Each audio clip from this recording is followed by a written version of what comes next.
Hello everyone, welcome to G academic solution. তো আশা করছি তোমরা সবাই ভালো আছো। তো আজকের কাছে আমরা আলোচনা করবো তোমাদের class 9 English chapter 8 imaginations lesson 8.1.2 নিয়ে। তো চলো আমরা শুরু করি। তো দেখো এখানে কী বলা হয়েছে, now let's be more creative. তো চলো আমরা আরও কী হই, সৃজনশীল বা ক্রিয়েটিভ হই। অ্যান্ড ইন গ্রুপস, দলে দলে কী করবো, develop a story using our imagination, এবং আমাদের কল্পনা শক্তি ব্যবহার করে আমরা কী করবো, আমরা একটা স্টোরি বা একটা গল্প রচনা করবো।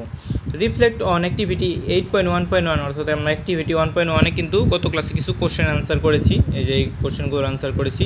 তো আজকে আমাদের এগুলোর ভিত্তিতে কী করতে হবে, write a story on the treasure or super power you have got, অর্থাৎ আমরা যে ট্রেজার পেয়েছিলাম গত ক্লাসে, এটা নিয়ে একটা কোশ্চেন অ্যান্সার করেছিলাম। তো সেগুলোর ভিত্তিতে আমাদের স্টোরিটা মূলত তৈরি করতে হবে। Follow the given step to do the activity, তো এই স্টেপগুলো করার জন্য আমাদের অ্যাক্টিভিটিগুলো করতে হবে।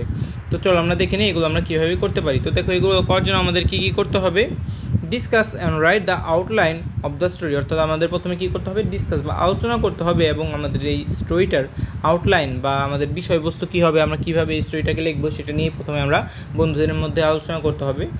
যে switchable title for the story, অর্থাৎ এই স্টোরিটার জন্য আমাদের একটা সুইচেবল বা উপযুক্ত একটা টাইটেল নির্ধারণ করতে হবে। নাও student will write 1 or 2 sentence to develop the story, অর্থাৎ এখন কী করতে হবে, দেখো আমাদের প্রত্যেক স্টুডেন্টেরকে আমাদের একটা বা একাধিক সেন্টেন্স লিখতে হবে টু ডেভেলপ দ্য স্টোরি, এই স্টোরিটা ডেভেলপ করার জন্য। Use your imagination and feel free to add what comes to your mind, অর্থাৎ তোমার কল্পনা শক্তি ব্যবহার করো এবং তুমি দেখো তুমি কি তোমার মনে আসে। তো দেখো এরপরে 4 নম্বরে কী বলা হচ্ছে, when the first draft of the story is completed, অর্থাৎ যখন ফার্স্ট ড্রাফটটা তোমার কমপ্লিট হয়ে যায়, রিড ইট টুগেদার, এটা আবার তুমি কি করো, পুনরায় পড়ো। And make changes if required, এবং যদি কোনো চেঞ্জের দরকার হয় তাহলে সেটাও তুমি করতে পারো। Finally present your story to the class, এবং পুরো ক্লাসের মাঝে এইটা তুমি কী করো, প্রেজেন্ট করো। তো চলো আমরা দেখে নিই এই স্টোরিটা আমরা কীভাবে লিখতে পারি। তো তার আগে বলে নিই, তোমরা যারা নতুন আছো এবং এখন যারা এই চ্যানেলটিকে সাবস্ক্রাইব করি, দ্রুত সাবস্ক্রাইব করে না, কারণ এই চ্যানেল তোমরা তোমাদের যে নবম শ্রেণীর সকল বিষয়ের সমাধান খুব সহজেই পেয়ে যাবে। তো দেখো আমাদের স্টোরিটার নাম হচ্ছে কি, a gracious heir to hidden treasure, অর্থাৎ এয়ার মানে হচ্ছে কি তোমার একটা কিছুর বংশধর বা উত্তরাধিকার, এয়ার। তো এটা হচ্ছে কি আমরা হিডেন ট্রেজারের উত্তরাধিকার, বা এই গ্রেসিয়াস মানে হচ্ছে মহানুভব এয়ার, অর্থাৎ একটা হিডেন ট্রেজারের মহানুভব উত্তরাধিকার। তো দেখো এখানে তুমি স্টোরিটা কীভাবে শুরু করবে, the mansion belong to an ancient zamindar, অর্থাৎ যেটা নিয়ে কথা হচ্ছে, একটা রাজপ্রাসাদের কথা বলা হচ্ছে, সেটা একটা প্রাচীন এক জমিদারের ছিল। Now there is only the remains of former grandeur, কিন্তু এখানে কিন্তু এখন সেগুলো যে প্রাচীনকালের সব বিষয়বস্তু কিন্তু এখন এখানে রয়ে গেছে। তো দেখো এরপরে কী বলা হয়েছে, যে এখানে এখনও কিন্তু প্রাচীনকালের চাকচিক্য রয়ে গেছে। Presently the great grandchild of the zamindar lives here with his family, কিন্তু বর্তমানে কি যে জমিদার ছিল তার যে নাতি এখন এইখানে এই এলাকায় বসবাস করে তার পরিবারের সাথে।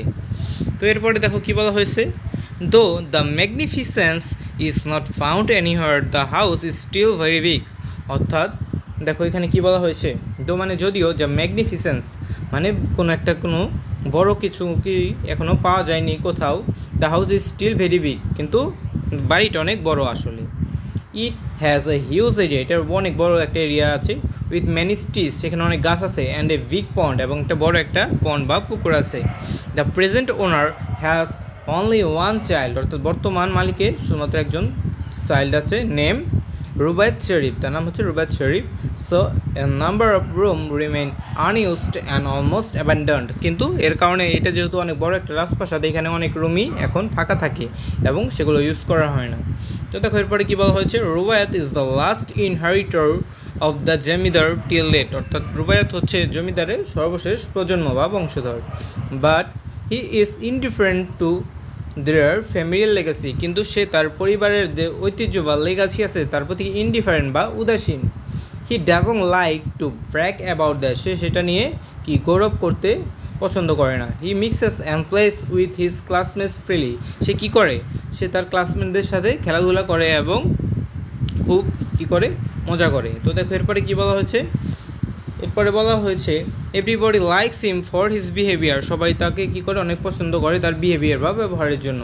The teachers also admire him as he is a meritorious student, টিচারও তাকে আদর করে কারণ সে অনেক মেরিটোরিয়াস বা মেধাবী student. His parents are also the same type, তাদের পিতা মাতাও সেই রকম। They maintain a good relationship with their neighbour, তারা তাদের কি করে, যে প্রতিবেশী বা নেইবার আছে তাদের সাথে সুসম্পর্ক বজায় রাখে। এরপর দেখো কি বলা হয়েছে, there had been a rumour in the area that, অর্থাৎ সেখানে একটা রিউমার বা লোককথা প্রচলিত আছে কোন বিষয় নিয়ে, দ্যাট রুবায়াতস অ্যানসেস্টর, মানে রুবায়াতের পূর্বপুরুষরা হ্যাড সাম ট্রেজার, অনেক সম্পদ ছিল, হিডেন সামওয়্যার ইনসাইড দ্য প্রিমাইজেস, তাদের যে বাড়ির কোনো না কোনো স্থানে লুকানো ছিল অনেক সম্পদ। তো দেখো, but his father did not believe it, কিন্তু তার পিতা এটা বিশ্বাস করতো না। So he never search for it, কিন্তু এই জন্য সে কখনো এটা কী করেনি, অনুসন্ধান করেনি। তো দেখো এরপরে কী বলা হচ্ছে, one day Rubayat was digging the soil, অর্থাৎ একদিন রুবায়াত কী করছিল, যে পুকুরের পাশে যে মাটি আছে দেখো, beside the pond for worms to catch fish, সে মাছ ধরার জন্য একটা পুকুরে কী করছিল, মাটির নিচে খুঁড়ছিল। While digging he heard a metal sound, সে যখন খুঁজছিল সে একটা মেটাল বা ধাতব একটা শব্দ পেল ফ্রম দ্য আন্ডারগ্রাউন্ড, মাটির নিচ থেকে।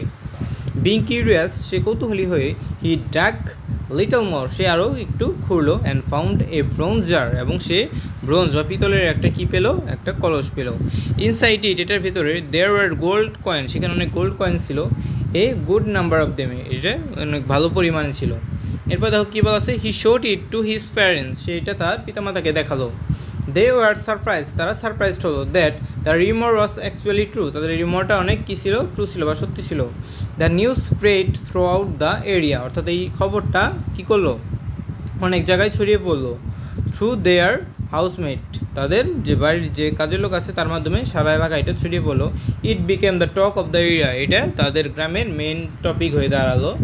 দ্য নেক্সট ডে, অর্থাৎ পরবর্তী দিন, one of his best friend, তার একজন best friend, asked him it in the class about it, তাকে ক্লাসে জিজ্ঞাসা করলো এই ব্যাপারে।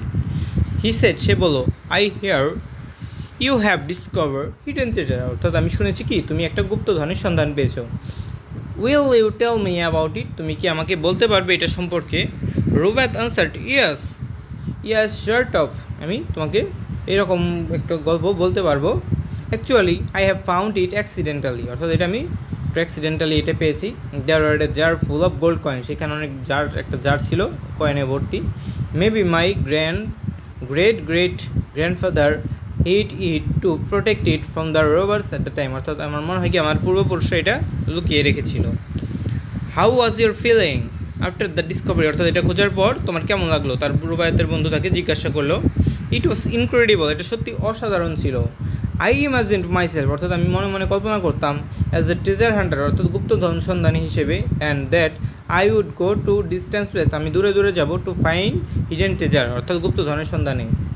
বাট দেন, কিন্তু তখন, আই থট, আমি ভাবলাম, ইট ওয়াজ মাই ফেট, এটা আমার ভাগ্যে ছিল। God let me find it for a reason, ঈশ্বরে আমাকে এটা সন্ধান দিয়েছে কোনো একটা কারণের জন্য। ওয়েল, আচ্ছা ঠিক আছে, হোয়াট ইজ ইয়োর প্ল্যান, তোমার প্ল্যান কি? তার বন্ধু তাকে জিজ্ঞাসা করলো, তুমি যে এটা পেলে তোমার প্ল্যানটা কি এখন? তো রুবায়াত কি অ্যান্সার দিল দেখো, I think this is our national asset, অর্থাৎ রুবায়াত বলে এটা আমি মনে করি আমাদের জাতীয় একটা সম্পদ।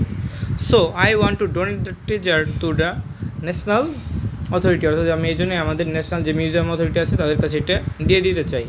My parents also agreed with me, আমার পিতামাতা এটা রাজি হয়েছে। দ্যাট ইজ ভেরি নোবেল, এটা সত্যি আসলে অনেক উদারতার বিষয়।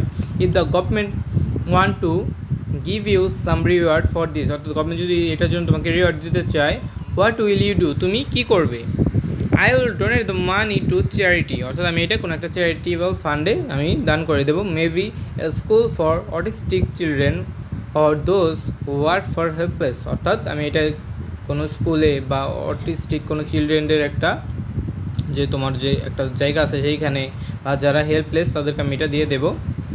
আই অ্যাডমায়ার ইয়োর থিঙ্কিং, অর্থাৎ তার বন্ধু তাকে বলো, আমি তোমার চিন্তাভাবনা সত্যি অনেক প্রশংসা করি। Our country is lucky to have people like you, অর্থাৎ আমাদের দেশ সত্যি গর্বিত তোমার মতো মানুষদের পেয়ে। তো এভাবেই মূলত স্টোরিটা তুমি কী করবে, ডেভেলপ করবে। তো আশা করছি তোমরা বুঝতে পেরেছো কীভাবে স্টোরিটা করতে হবে। তো আজকে পর্যন্তই। তো এই ভিডিওটি ভালো লেগে থাকলে অবশ্যই ভিডিওতে লাইক এবং চ্যানেলটিকে সাবস্ক্রাইব করতে ভুলবে না। তো সবাইকে ধন্যবাদ জানিয়ে আজকে এখানেই শেষ করছি।